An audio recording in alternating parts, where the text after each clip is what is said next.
వార్తల ముందుగా ముఖ్యాంశాలు. కేంద్రం ఇటీవలే 500 కోట్ల గ్రాంట్ కూడా ఇచ్చింది. వైసీపీ 5 ఏళ్ల పాలనలో స్టీల్ ప్లాంట్ కోసం ₹1 కూడా రాలేదు. ధ్వజమెత్తిన నారా లోకేష్. సీఎం చంద్రబాబు సూపర్ 6 హామీలను నెరవేర్చలేదు. తాలీ బజావో కార్యక్రమంలో ధ్వజమెత్తిన వైఎస్ షర్మిల.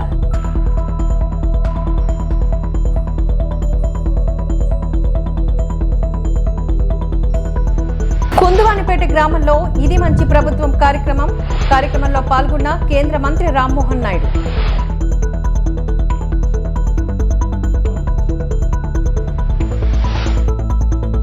ఎన్నికలకు ముందు విశాఖ ఉక్కు ప్రైవేటీకరణకు వ్యతిరేకంగా మేము మాట్లాడాం. గత ప్రభుత్వం విశాఖ ఉక్కు పరిశ్రమను పట్టించుకోలేదు. వారికి కావాల్సిన రాయితీలు ఇవ్వలేదు. మైనింగ్ రద్దు చేశారు. చంద్రబాబు కేంద్ర పెద్దలతో మాట్లాడారు. విశాఖ ఉక్కు ప్రైవేటీకరణపై అసలు చర్చే లేదు. వైసీపీ దుష్ప్రచారం చేస్తోంది. విశాఖ ఉక్కును ప్రైవేటీకరణ జరగనివ్వబోమని మా అధ్యక్షుడు పల్లా శ్రీనివాసరావు స్పష్టం చేశారు. కేంద్రం ఇటీవల 500 కోట్ల గ్రాంట్ కూడా ఇచ్చింది. వైసీపీ 5 ఏళ్ల పాలనలో స్టీల్ ప్లాంట్ కోసం ₹1 కూడా రాలేదు అంటూ నారా లోకేష్ వ్యాఖ్యానించారు. విశాఖ ఉక్కు ప్రైవేటీకరణ జరగకూడదని పెద్ద ఎత్తున గతంలో మాట్లాడింది లోకేష్. ఇది నేను పాదయాత్ర ప్రారంభించే ముందర కూడా నేను మాట్లాడా. గత ప్రభుత్వం ఏనాడు విశాఖ ఉక్కు గురించి పట్టించుకోలే. వాళ్ళకి కావాల్సిన ఇన్సెంటివ్స్ ఏనాడు గత ప్రభుత్వం ఇవ్వలే. మేము మాట్లాడుతున్నాం. మైనింగ్ కూడా క్యాన్సిల్ చేశారు. చంద్రబాబు నాయుడు గారు స్వయంగా కేంద్రంలో ఆర్థిక శాఖ మంత్రి గారితో మాట్లాడారు, స్టీల్ మంత్రి గారితో మాట్లాడారు. ఎంపీలందరూ కూడా స్టీల్ మినిస్టర్ దగ్గరికి వెళ్ళారు. చర్చలు జరుపుతున్నారు. అసలు ప్రైవేటీకరణ అన్న పేరు డిస్కషనే లేదు. కానీ రోజు ట్వీట్లు పెడతారు వైకాపాలు. అదేంటో నాకు అర్థం అవ్వదు. అరే వాళ్ళకి ఇంకా బుద్ధి రాలా. విశాఖ ప్రజలు ఇంత తీర్పు వచ్చినా ఎందుకు దుష్ప్రచారం చేస్తున్నారు?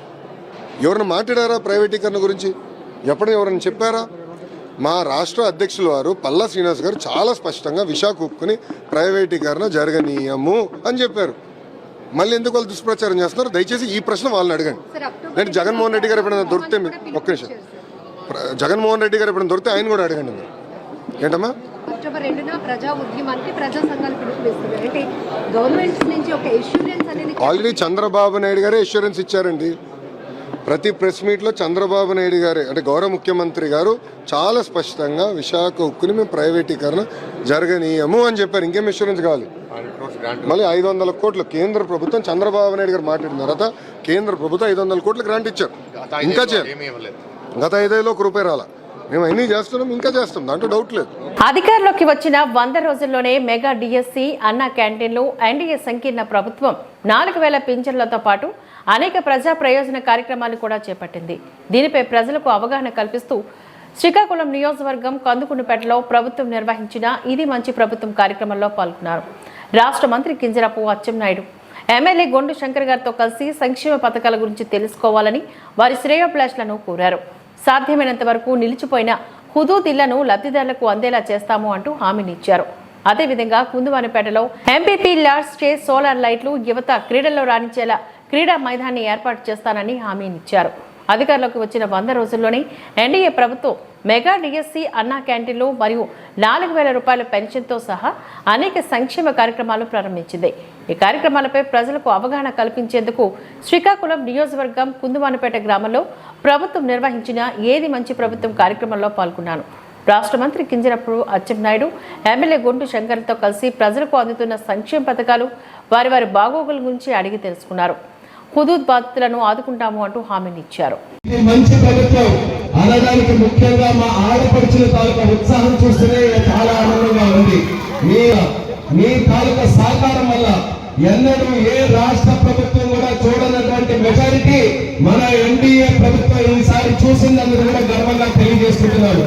రాష్ట్రంలో 175 ఎమ్మెల్యే సీట్లు ఉంటే 175కి 164 గెలుచుకున్నటువంటి ఏకైక ప్రభుత్వం చరిత్రలో మన ఎన్డీఏ ప్రభుత్వాన్ని తెలియజేస్తున్నారు. ఇది ఏదో మా గొప్పతనం కాదు, నాయకుల తాలూకా గొప్పతనం కాదు, ప్రజల తాలూకా గొప్పతనం అని కూడా ఈ సందర్భంగా తెలియజేసుకుంటున్నారు. 5 సంవత్సరాలు మీరు పడినటువంటి బాధలు, మీ ఆవేదన, మీ కష్టం, మీ ఇబ్బందులు అన్ని కూడా నెరవేర్చుకుని మీరు ఈసారి మనకు అందరికీ కూడా భవిష్యత్తు ఉండాలంటే మా ఆడపడుచులు బాగుండాలంటే, మా కుటుంబాలకు ఒక మంచి భవిష్యత్తు ఉండాలంటే, పిల్లలకు ఉద్యోగాలు రావాలంటే ముఖ్యమంత్రిగా చంద్రబాబు నాయుడు గారిని మనం చేసుకోవాలని కలిసి కట్టుగా అందరూ కూడా డిసైడ్ అయ్యి మొన్న మీరందరూ కూడా మంచి మెజారిటీతో మాకు గెలిపించడం జరిగింది. ఆ యొక్క మెజారిటీని నిలబెట్టుకునేందుకు 100 రోజులుగా మా తాలూకా పనితనం మరొకసారి మీకు తెలియజేయాలని ఈ కార్యక్రమాన్ని మేము పెట్టుకున్నాం. ఆ రోజు పెద్ద హామీ మీ అందరికీ కూడా ఇచ్చినటువంటిది 3000 పెన్షన్ ని 4000 చేస్తామని. 4000 కూడా ప్రభుత్వం మొదలైన తర్వాత కాదు, ఏప్రిల్ నెల నుంచే బకాయిలతో కూడా కలిపి 7000 రూపాయలతో జూలై నాటికల్లా ఇచ్చి మళ్ళీ మొదలు పెడతామని ఇచ్చిన మాట నిలబెట్టుకున్నటువంటి ప్రభుత్వం మన ఎన్డీఏ ప్రభుత్వాన్ని కూడా తెలియజేస్తున్నారు. ఆ రోజు ఎన్నికల్లో ఇలాగే మాటిస్తూ తిరుగుతుంటే అప్పుడు ఉన్నటువంటి ప్రభుత్వం వైఎస్ఆర్ కాంగ్రెస్ పార్టీ వాళ్ళందరూ కూడా ఒక మార్క్ అన్నారు, ఇది ఊరికే ఓట్ల కోసం చేస్తున్నటువంటి హామీ, మళ్ళీ చంద్రబాబు నాయుడు గారు ముఖ్యమంత్రి అయితే ఇది ఖచ్చితంగా నెరవేర్చాలని చెప్పి మాయ మాటలు ఆ రోజు చెప్పారు. కానీ ఇచ్చిన మాట నిలబెట్టుకుని 3 నెలల బకాయిలు 1000 కలిపి 4000తో పాటు 7000 మీ తలుపు తట్టి మీ ఇంటికి 1వ తేదీ నాడు ఇచ్చినటువంటి మాట నిజమా కాదా అనేది సందర్భంగా తెలియజేస్తున్నారు.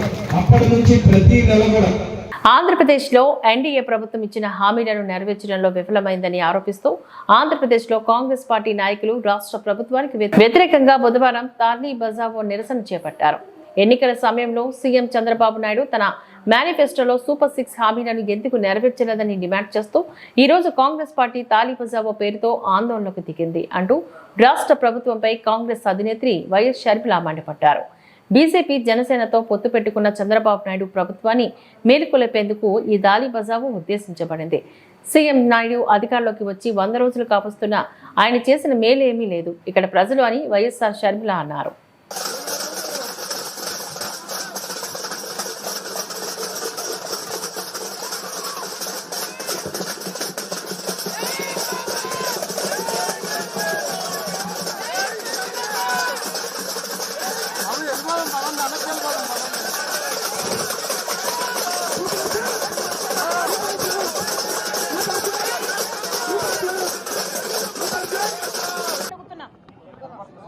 ఈరోజు మన వల్ల, మన రాష్ట్రం ఇచ్చిన మద్దతు వల్ల బీజేపీ అధికారంలో ఉంది కేంద్రంలో.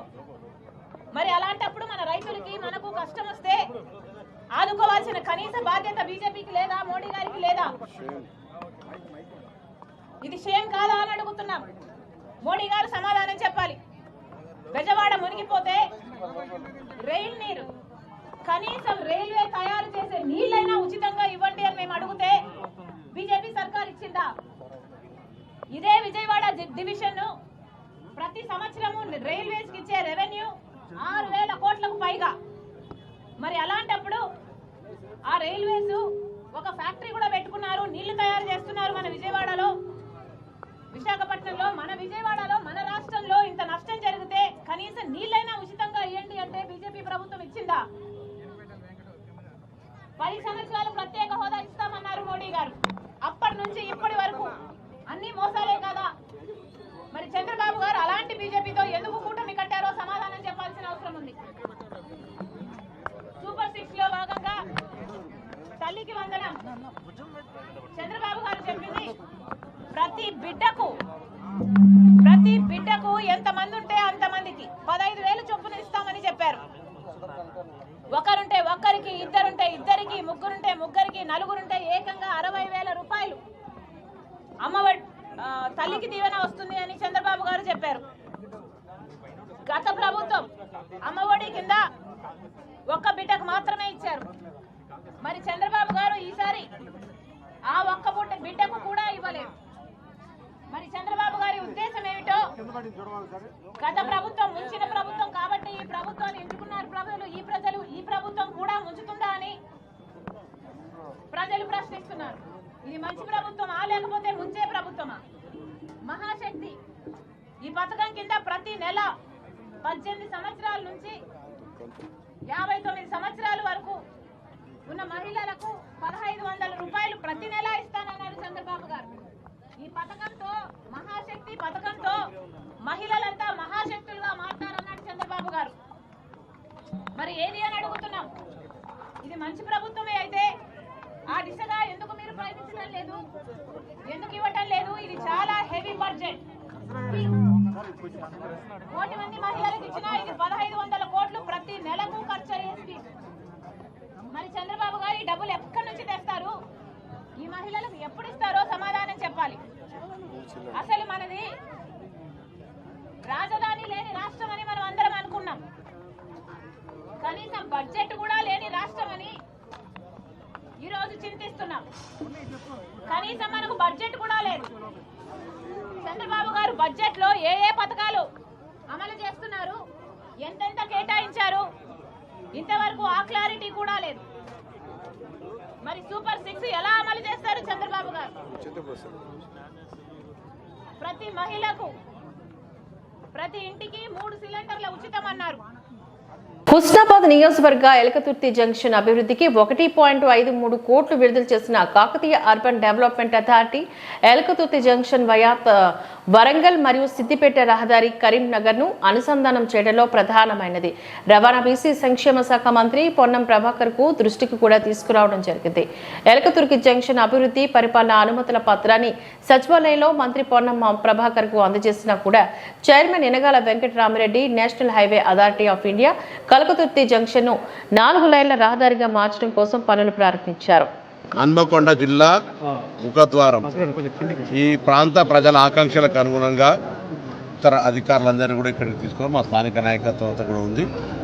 ఇక్కడ బస్టాండ్ కానీ, అంబేద్కర్ చౌక్ కానీ, పక్కన ఆసుపత్రి కానీ, కరీంనగర్ రోడ్డు కానీ, హన్మకొండ రోడ్డు కానీ, హుస్నాబాద్ సిద్దిపేట రోడ్డు కానీ అన్నిటినీ కలుపుకొని ఒక ఎవరికి కూడా ఉపాధి అవకాశాలు దెబ్బతినకుండా ఇంకా ఉపాధి అవకాశాలు పెరిగే విధంగా ఆటోతో సహా అందరికీ కూడా ఒక మంచి సౌలభ్యం కలిగజేసే విధంగా ప్రయాణికులకు కానీ ఈ ప్రాంతం నుంచి పోయే వాళ్ళందరికీ ఒక సుందరీకరణకు సంబంధించిన జంక్షన్ నిర్మాణం ద్వారా ఒక ఆహ్లాదకరమైనటువంటి కూడలిగా మార్చేటువంటి ప్రక్రియను కూడా బాధ్యత తీసుకుంటూ ఉంది. స్థానిక శాసనసభ్యుడిగా నా విజ్ఞప్తి మేరకు కూడా చైర్మన్ గారు, గౌరవ జిల్లా అధికారులు, దాని తర్వాత జిల్లా ఇన్ఛార్జి మంత్రి శ్రీనివాస్ రెడ్డి గారు అందరూ కూడా అక్కడ స్థానిక శాసనసభ్యులు కూడా సంబంధించిన వాళ్ళందరూ కూడా సహకరించి ఎలకతుర్తి హన్మకొండ ఈ ప్రాంతం నుంచి వచ్చే విధంగా ముఖద్వారంగా ఉండే విధంగా దీన్ని తీర్చిదిద్దేటువంటి ఒక ప్రయత్నం చేస్తాను. దీనికి అందరూ సహకరించాలి. ఎవరైనా ఏదైనా అందరూ కూడా ఈరోజు అన్ని రాజకీయ పార్టీలను కూడా ఆహ్వానించమని చెప్పినా నేను ఒకవేళ లేకుండా వాళ్ళందరితో చర్చించి అందరి సలహా సూచనలు ఎక్కడ ఎవరికి డిఫరెన్స్ ఆఫ్ ఒపీనియన్ లేదు. ఇది ఒక ఎలివేట్ కావాలి. ఈ జంక్షన్ అనేది మంచి ఒక అభివృద్ధికి రేపు పొద్దున ఈ ఏరియా ప్రాంతం అంతా కూడా అభివృద్ధి కావడానికి ఇది ఒక ప్రారంభ సూచికగా ఉండాలనేది అనేది కోరుకుంటాను. దాని దగ్గర పక్కన ఇంకొక ప్రభుత్వ పరమైనటువంటి స్థలాలను కూడా ఐడెంటిఫై చేస్తే రేపు పారిశ్రామికంగా లేకపోతే ఇతరత్ర ఉపాధి అవకాశాలను మెరుగుపరచడానికి కానీ ఇంతకుముందే సిపిఐ నాయకత్వం హాస్పిటల్కి సంబంధించి మా దగ్గర ఆలోచన ఉంది. ఎలకతుర్తిలో ఉన్న ప్రాథమిక ఆరోగ్య కేంద్రాన్ని ఏ విధంగా అభివృద్ధి చేయాలి అనేటువంటి కాన్సెప్ట్ను కూడా తీసుకొని ముందుకు పోతాను. తప్పకుండా ఈ మండల కేంద్రాన్ని మేము గతంలో చెప్పిన దాని విధంగా అన్ని రకాలుగా ప్రయోజనానికి అన్ని రకాలుగా ఉపయోగపడే విధంగా జిల్లా మత్స్యకారులపై ప్రత్యేక దృష్టి సారిస్తున్నట్లు కేంద్ర పౌర విమానయాన శాఖ మంత్రి కింజరపు రామ్మోహన్ నాయుడు వెల్లడించారు.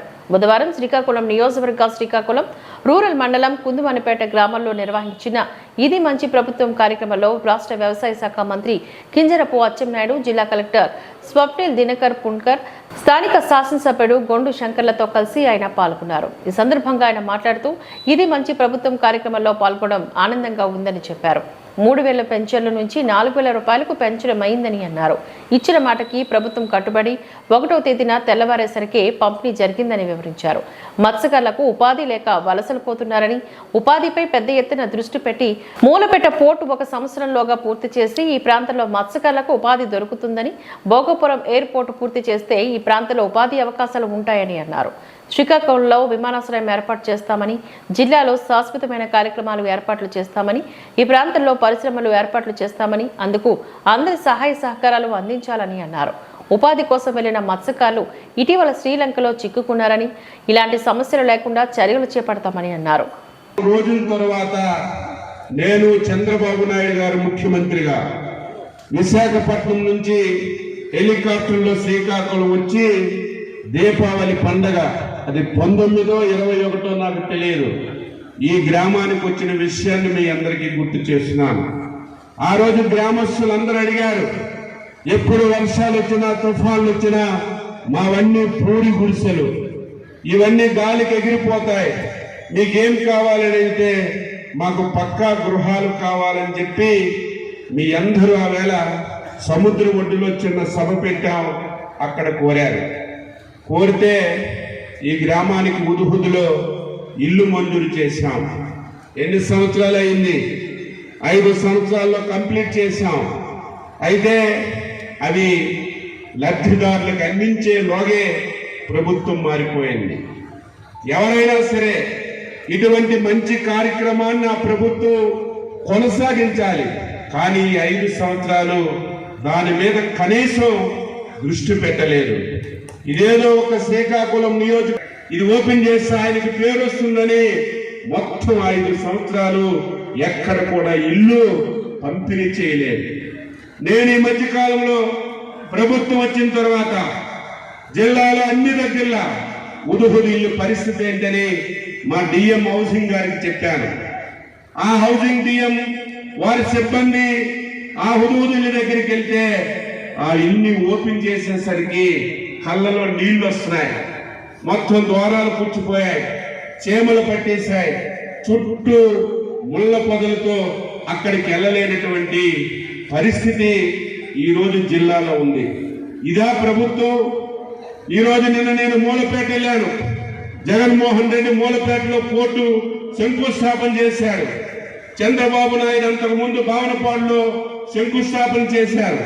అయితే గత ప్రభుత్వం జగన్మోహన్ రెడ్డి మూలపేట పోర్టు శంకుస్థాపన చేశాడు కదా, అలాగని చెప్పి నేను దాన్ని వ్యతిరేకిస్తే అది మనిషే కాదు, ప్రభుత్వమే కాదు, నాయకుడే కాదని చెప్పి సందర్భంగా తెలియజేస్తున్నాను.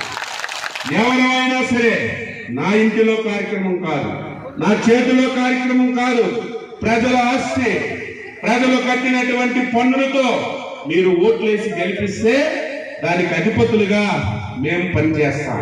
అందుకే నిన్నే మూలపేట వెళ్ళాను. పోర్టును కంటిన్యూ చేస్తాం, సంవత్సరంలోనే ఓపెన్ చేస్తామని ఒక నిజమైనటువంటి ప్రజాప్రతినిధిగా మాటిచ్చాం. ఈరోజు జిల్లాలో ఉదుహుదు ఇళ్ళన్నీ పూర్తిగా పాడైపోయాయి. నేనే హౌసింగ్ ఎండీ గారికి చెప్పాను, మా జిల్లా రండి, మీరు కూడా మొత్తం తిరగండి, 6 మాసాల్లో మొత్తం ఇన్ఫ్రాస్ట్రక్చర్ అంతా ఇవ్వాలి, ఏదైతే రిపేర్లు ఉన్నాయో అన్ని చేయాలి, చేసి 6 మాసాల్లో ఈ జిల్లాలో ఉన్నటువంటి అన్ని హుదుహుదు హౌసెస్ ని మేము లబ్ధిదారులకు అందిస్తామని ఈ సందర్భంగా తెలియజేస్తున్నాను. దానికి 34 కోట్ల రూపాయలు ఖర్చు అవుతుంది. దాన్ని కూడా నేను ముఖ్యమంత్రితో మాట్లాడి ఆ నిధులు కూడా చేస్తాను. అదేవిధంగా అర్బన్ హౌసింగ్ ప్రతి జిల్లా హెడ్ క్వార్టర్లో, నియోజకవర్గ హెడ్ క్వార్టర్లో బ్రహ్మాండంగా కట్టాం. అవి కూడా పూర్తిగా వదిలేశారు, అవి కూడా రంగులు మార్చారు, లబ్ధిదారులకు ఇవ్వలేదు. కలెక్టర్ గారు నేను మాట్లాడుతున్నాం, ఒకసారి అన్ని పరిశీలన చేస్తాం, ఏవైతే రెడీగా ఉన్నాయో లబ్ధిదారుని ఎంపిక చేసి ఆ కార్యక్రమాన్ని వీలైనంత తొందరగా ఇస్తామని చెప్పి మీ అందరికీ. ఎదురుగా ఉన్న గాంధీ విగ్రహం వద్ద ఫ్లో లీడర్ బాణాల శ్రీనివాసరావు గారి ఆధ్వర్యంలో తిరుమల తిరుపతి దేవస్థానం లడ్డూ నెయ్యిపై సిబిఐ వేయాలి అంటూ వైఎస్ఆర్ కాంగ్రెస్ పార్టీ కార్పొరేటర్లు నిరసన తెలియజేశారు. ఈ కార్యక్రమానికి రాష్ట్ర మాజీ మంత్రి వర్యులు గుడివాడ అమర్నాథ్, జిల్లా పార్టీ అధ్యక్షుడు కోలా గురువులు, రాష్ట్ర పార్టీ ప్రధాన కార్యదర్శి రవిరెడ్డి, రాష్ట్ర పార్టీ కార్యదర్శి గొలగాని శ్రీనివాస్, నియోజకవర్గ పరిశీలకులు మోలి అప్పారావు, డిప్యూటీ మేయర్ జియాని శ్రీధర్, కార్పొరేటర్లు కొండాబాబు, ఉమ్మడి స్వాతిదాస్, అక్కర్మణి రోహిణి, మొలి లక్ష్మి, గేదెల లావణ్య, నక్కేల లక్ష్మి, పద్మారెడ్డి, చెన్న జానకీరామ, గుండప నాగేశ్వరరావు, కోడిగుడ్ల పూర్ణిమ, రేయి వెంకటరమణ, బర్కత్ అలీ, శశికళ, పివి సురేష్, బల్లా లక్ష్మణ్, గుడివాడ సాయి, అనుష, మండపటి సునీత తదితరులు పాల్గొన్నారు. ఏవైతే ఫెయిల్యూర్స్ ఉన్నాయో వాటిని అన్నింటినీ కూడా డైవర్ట్ చేయడానికి, ప్రజలకు ఇచ్చినటువంటి హామీల్ని వాటిని తప్పించుకోవడానికి చివరికి కలియుగ దైవం అయినటువంటి వెంకటేశ్వర స్వామిని కూడా వాడుకునేటువంటి పరిస్థితుల్లో ఈరోజు రాష్ట్ర ముఖ్యమంత్రి ఉండడం అనేటువంటిది చాలా దురదృష్టకరం. మనందరూ తెలుసు, మాయల పకీర్లు ఉంటారు, ఉన్నది లేనట్టుగా లేనిది ఉన్నట్టుగా సృష్టించడం వాళ్ళ పని. పీసీ సర్కార్ అనేటువంటి ఒక గొప్ప మెజిషియన్ మనందరికీ తెలుసు, ప్రఖ్యాతిగాంచినటువంటి గొప్ప మెజిషియన్. ఆయన మించిపడి రాష్ట్ర ముఖ్యమంత్రి చంద్రబాబు నాయుడు గారు. ఆయనకి వారి తల్లిదండ్రులంటే దయ లేదు, దేవుడంటే భక్తి లేదు, పిల్లనిచ్చినటువంటి మావంటే విశ్వాసం లేదు, చివరికి ఓట్లేసి గెలిపించినటువంటి ప్రజలంటే భయం లేదు. వీటన్నిటి మధ్య చివరికి మొన్న వచ్చినటువంటి విజయవాడ వరదల్ని తప్పించుకోవాలని, లేదా ఆయన ఇచ్చినటువంటి సూపర్ 6 హామీలను తప్పించుకోవాలని, లేదా తను నమ్ముకున్నటువంటి అమరావతి మునిగిపోతే దాని నుంచి బయటపడాలని, చివరికి వెంకటేశ్వర స్వామి లడ్డూను కూడా ఈరోజు ప్రపంచ ప్రఖ్యాతిగాంచినటువంటి మన హిందువులకు సంబంధించినటువంటి ప్రపంచంలోనే అతి గొప్ప దేవాలయం వెంకటేశ్వర స్వామి తిరుపతి దేవాలయం. ఆ లడ్డూని కూడా, ఎందుకంటే 2014-19 మధ్య కూడా 16 లారీల్ని వెనక పంపించారు.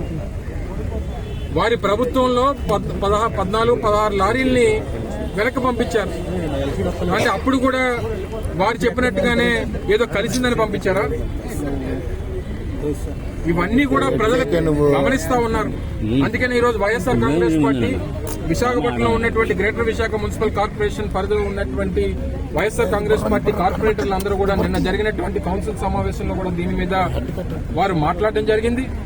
ఈ రోజు విశాఖపట్నంలో ఉన్నటువంటి గాంధీ విగ్రహం దగ్గర కూడా ఒక నిరసన కార్యక్రమాన్ని చేసి ఏదైతే గౌరవ మా పార్టీ అధ్యక్షులు జగన్మోహన్ రెడ్డి గారు ప్రధానమంత్రి గారికి లేఖ రాసి సిబిఐ ఎంక్వైరీ చేయాలని చెప్పి ఏదైతే డిమాండ్ చేశారో మళ్ళీ ఈ రోజు కూడా దాన్ని డిమాండ్ చేస్తా ఉన్నాం. ఎందుకంటే సిబిఐ ఎంక్వైరీ జరిగితే తప్ప ఇందులో నిజాలు బయటపడవు.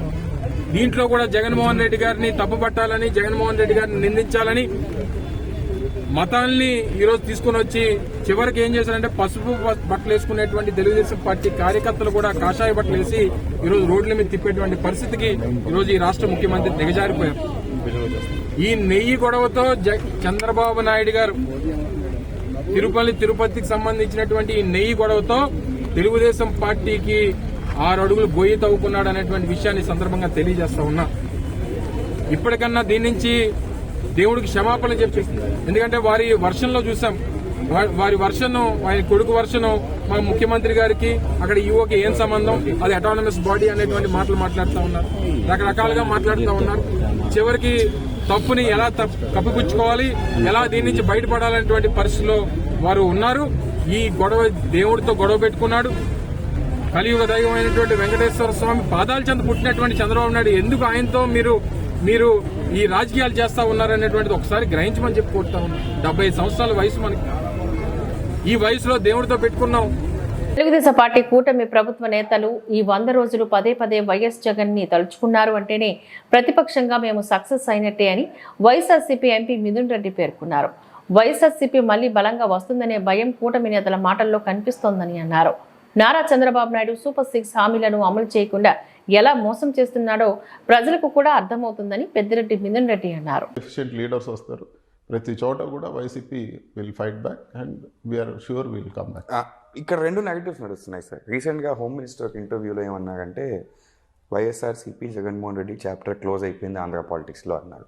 సెకండ్, ఇంకొక నెగటివ్ ఏం నడుస్తుంది అంటే ఏ రీజనల్ పార్టీ అయినా వాళ్ళు ఇర్రెలవెంట్ అయిపోవాలి అంటే మినిమం 3 టర్మ్లు ఎలక్షన్ ఓడిపోవాలి, అప్పుడే రీజనల్ పార్టీకి ఒక ఇర్రెలవెంట్ జోన్లోకి వెళ్తుంది అని చెప్పేసి. ఇప్పుడు ఫ్యూచర్ ఎలా కనిపిస్తుంది మీకు వైఎస్ఆర్సీపీది? అట్ ద సేమ్ టైం 100 రోజుల పరిపాలన టీడీపీది మీరు ఎలా చూస్తున్నారు? తెలుగుదేశం నాయకులు వాళ్ళకి కనపడేది ఈ 100 రోజుల్లో 100 సార్లు ప్రతి ఒక్కరు కూడా జగన్మోహన్ రెడ్డి గారినే తెలుసుకుంటున్నారు. జగన్మోహన్ రెడ్డి గారు వాళ్ళు ఏం చేయాలా, వాళ్ళు ఏం చేయబోతారో చెప్పడం లేదు. వాళ్ళు ప్రతిరోజు ప్రతి స్టేట్మెంట్లో కూడా జగన్మోహన్ రెడ్డి గారి పేరెత్తకుండా వాళ్ళకు ఆ రోజు గడవడం లేదు. ఏదో ఒకటి బురద కొట్టే పని చేస్తూ ఉన్నారు.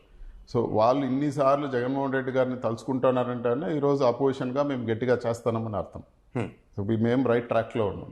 సో డెఫినెట్గా రాబో రోజుల్లో we will come back very strongly. So వీళ్ళు పార్టీ వాళ్ళు తెలుగుదేశం వాళ్ళు వచ్చి వైఎస్ఆర్సీపీ పార్టీ కథ అయిపోయిందని చెప్తా ఉన్నారంటే వాళ్ళకు లోపల భయం ఉంది. వైఎస్ఆర్సీపీ పార్టీ స్ట్రాంగ్గా మళ్ళీ వెనక్కి వస్తూ ఉంది. మళ్ళీ వీళ్ళు అధికారంలోకి వస్తారనే ఆలోచన వాళ్ళు ఉంది కాబట్టి వాళ్ళు ఈ చాప్టర్ అయిపోయిందనో ఇంకోటనో మాట్లాడుతూ ఉన్నారు.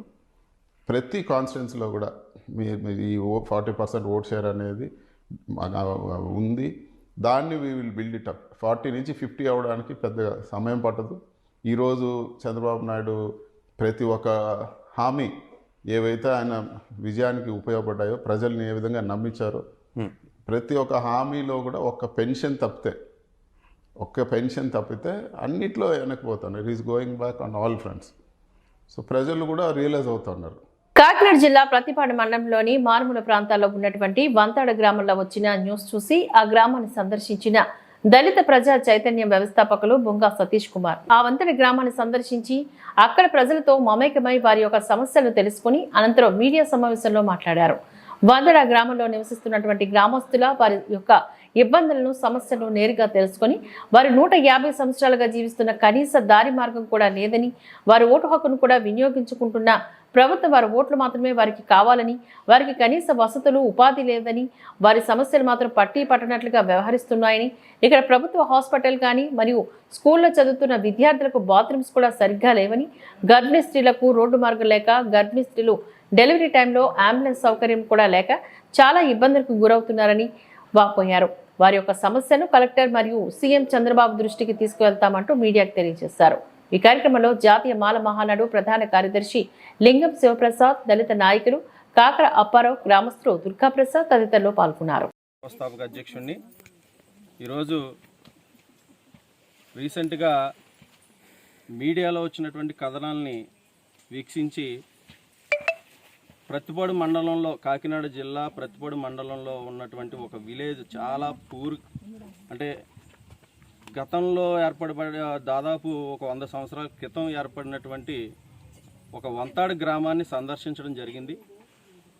ఈ గ్రామంలో చాలా దయనీయ పరిస్థితులు ఏర్పడ్డాయి.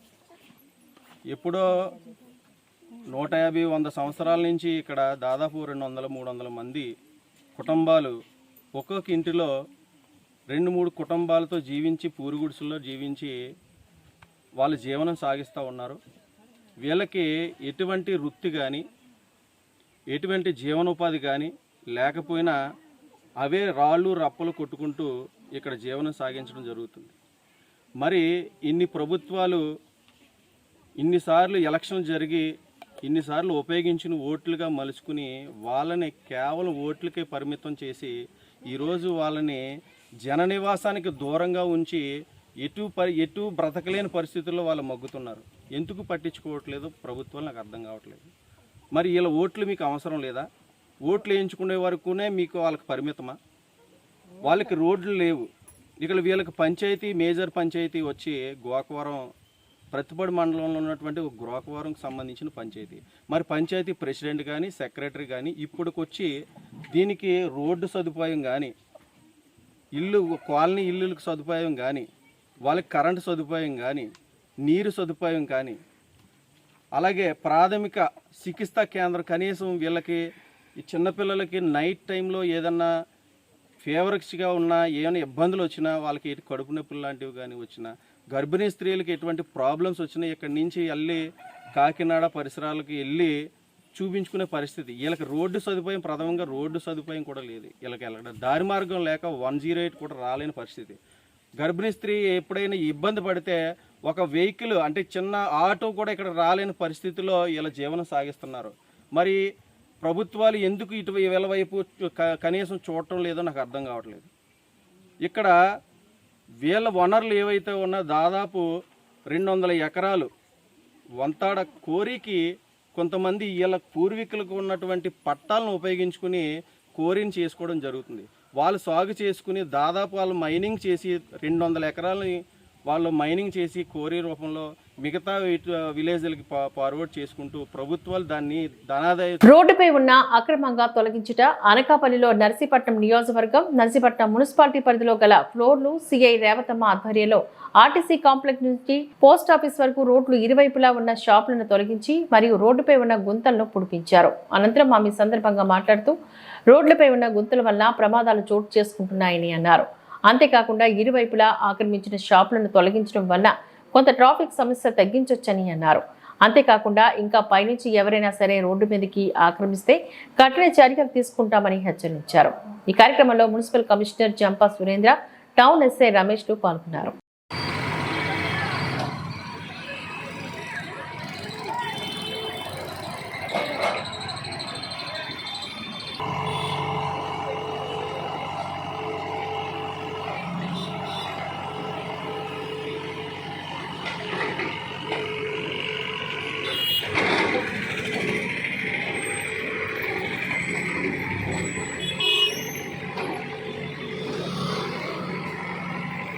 ఈ వార్తలు ఇంతటితో సమాప్తం. నమస్కారం.